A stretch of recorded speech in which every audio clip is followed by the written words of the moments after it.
リリス？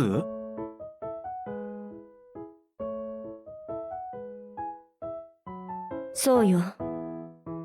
えっとリリスが直接指揮室に来るなんて初めてだな。あなたの生活を覗く趣味なんてないからね。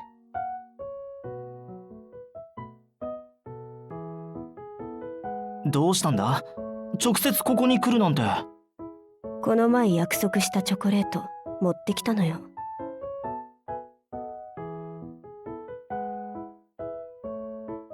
あれ？明日のパーティーには参加しないのか？確か参加したことないんだよな。しない。私は静かに楽しみたいから。それじゃあチョコレートはここに置いとくよ。リリス？なんでもない。ここに置いたからもう帰るね。少し顔色が悪いぞ。なんか最近似たようなことを聞かれる。薬はちゃんと飲んだか？また同じ質問。私ってそんなに忘れっぽく見えるの？大丈夫か？おい。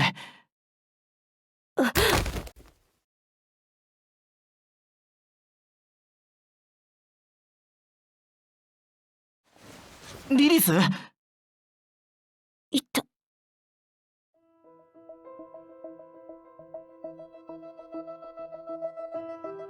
私なんで力が入らないの？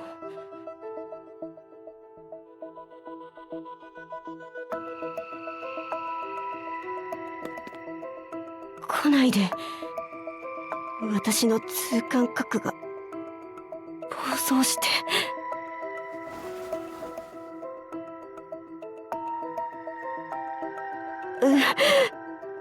熱い。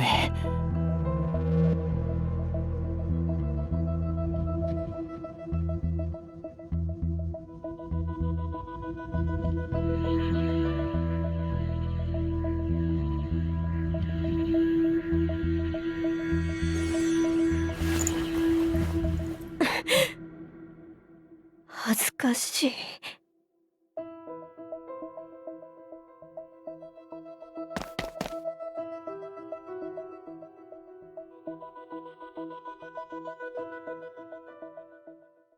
完璧だ。明日薬の効果が現れたらナビゲーターはここに運ばれてくるだろう。その時の私はドクター・レッドならぬドクター・レッドだ。偽名も使っていないのに完璧な潜入だ。ナビゲーターが私を見たらどんな表情をするだろうな。博士、無許可での医療行為は患者に対して無責任かと思います。無責任？私を誰だと思っているんだ。ドクター・レッドだぞ。私は医者よりも患者の体にどのような問題があるのか理解している。博士、たとえ原因が特定できたとしても基本的な薬学の知識がない博士では正しく薬を処方できないかと思います。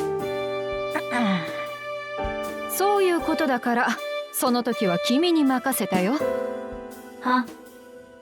私の自慢の AI ロボットレッドちゃんなら対処してくれるはずだ。博士、あなたの計画には穴が多すぎます。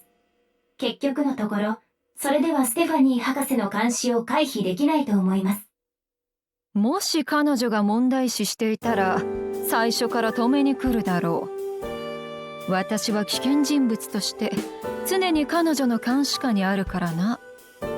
博士、あなたは自分が強靭であることを覚えていたようですね。とにかくステファニーが止めないということは黙認してくれていることを意味している。博士、あなたがまだ生きているのはステファニー博士が黙認してくれているおかげかもしれませんね。レッドちゃん、さっきから思っていたんだが君の感情モジュールはあまりにも発達しすぎてないか？博士、患者さんがいらしたようです。さっき言っただろ、君に任せるよ。それとも話題を変えようとしてるのかな？博士、あなたの患者です。はいはーい。紅博士。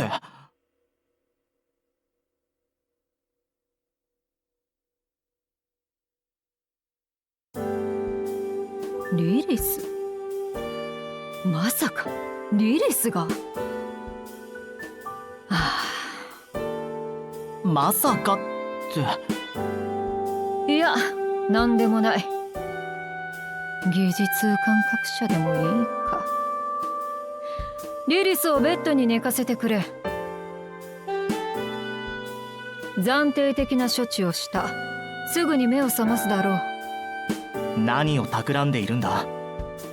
まさかリリスの薬に何か入れたんじゃ。たとえ私のことを信用できなくてもステファニー博士のことは信用できるだろう。でもあなたは信用できない、紅博士。それなら横で見ててくれ。いや、治すためにはやはり君の助けが必要だな。あなたの実験には協力しない。すでに医療関係者に連絡した。普通の医療関係者じゃどうにもならないよ。私たちが直面しているのはリリスの痛感覚の暴走。専門のドクターが必要だ。リリスを元に戻すためには。彼女が意識を失う時に一緒にいた君が重要なのだよ。元に戻す？彼女の目が覚めたらわかるよ。